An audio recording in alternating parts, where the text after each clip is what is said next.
दिल्ली का तो अब बॉल खत्म हो गया। देखिए किसकी गवर्नमेंट आती है किसकी नहीं। दिल्ली की पूरी कंट्रोल किसके पास है? ईवीएम पे सवाल क्यों उठते हैं? वहाँ का पुलिस, वहाँ का चीफ मिनिस्टर अरविंद केजरीवाल का बंगला खंगाल के चल गए। बिहार पुलिस नीतीश कुमार का खंगाल के देख ले, चाहे यूपी पुलिस योगी जी का खंगाल के देख ले। नेताओं का सबसे बड़ा पावर क्या होता है? याद रखिएगा एक चीज हमेशा,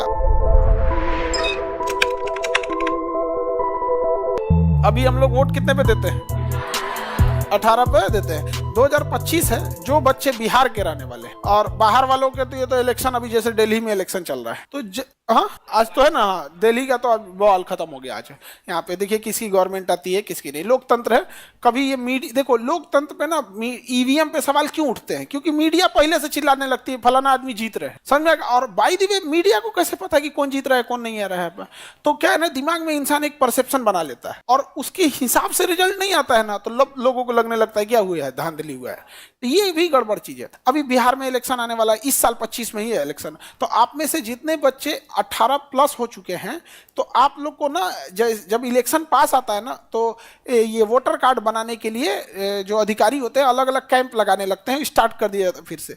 तो याद से अपना अपना वोटर कार्ड बना लीजिएगा। आप वोट डालिए मत डालिए, मतलब आपको वोट डालना है, भले आप नोटा दबा दीजिए लेकिन वोट डालिए। जानते हैं दो चीजों, कभी भारत में किसी नेता से पूछना, कहता है कि विद्यार्थी सबसे कौम को कोई डरे नहीं लगता है आप लोगों से, जब से सबसे बड़ी युवा आप ही हैं। कहता है कि इसे पल भर में किसी को इतना ऊपर चढ़ा देगा, सब 2 मिनट में नीचे गिरा देगा। सब अभी कहेगा सब सबसे अच्छा यही है, अभी कहेगा सबसे खराब यही है। इसलिए देखिए बीपीएससी में इतना प्रोटेस्ट हो रहा है, कभी कोई सुन रहा है? दिल्ली और पांडिचेरी, दिल्ली और पांडिचेरी, यहाँ विधानसभा बनाया गया। क्या बनाया गया? दिल्ली और पांडिचेरी में विधानसभा बनाया गया और राष्ट्रीय राजधानी क्षेत्र बनाया गया, एनसीआर जिसे बोला जाता है, NCR, national capital region, national capital region.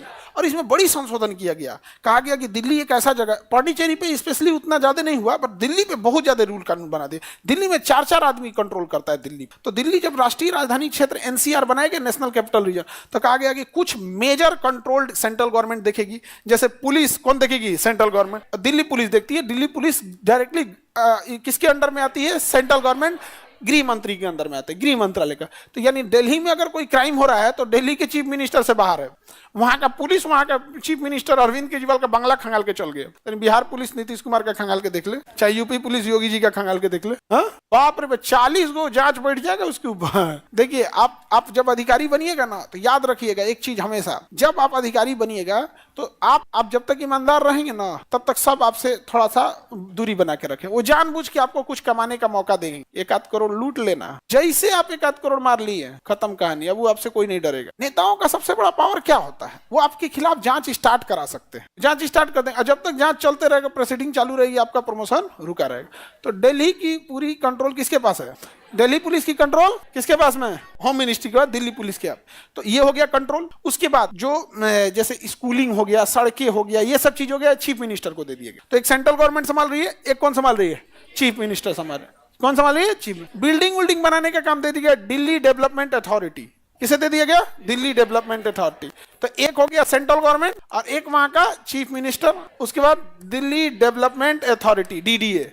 बहुत बड़े सोसाइटी, फ्लैट, ये सब कौन संभाल रहा है? डीडीए संभाल रहे हैं। वहां पे समझ में आ गया कि नहीं गया? कौन संभाल रहा है? डीडीए। तो समझ में नहीं आता कि ये फ्लैट किसका? तो डीडीए का है, दिल्ली डेवलपमेंट अथॉरिटी का। तो ये सेंट्रल गवर्नमेंट का है, तो ये कभी क्या लगेगा? स्टेट गवर्नमेंट का। सबका अलग अलग है। वहां पे बहुत झमेला है दिल्ली में। तो ये दिल्ली को इस तरह से बनाया गया था। अब दिल्ली में जब विधानसभा बना दी है, तो 70वां में क्या हुआ कि दिल्ली और पांडिचेरी जो विधानसभा है, यहाँ तो आपने विधानसभा क्या कर दिया? बना दिया। अब इसको राष्ट्रपति के चुनाव में शामिल करेंगे कि नहीं?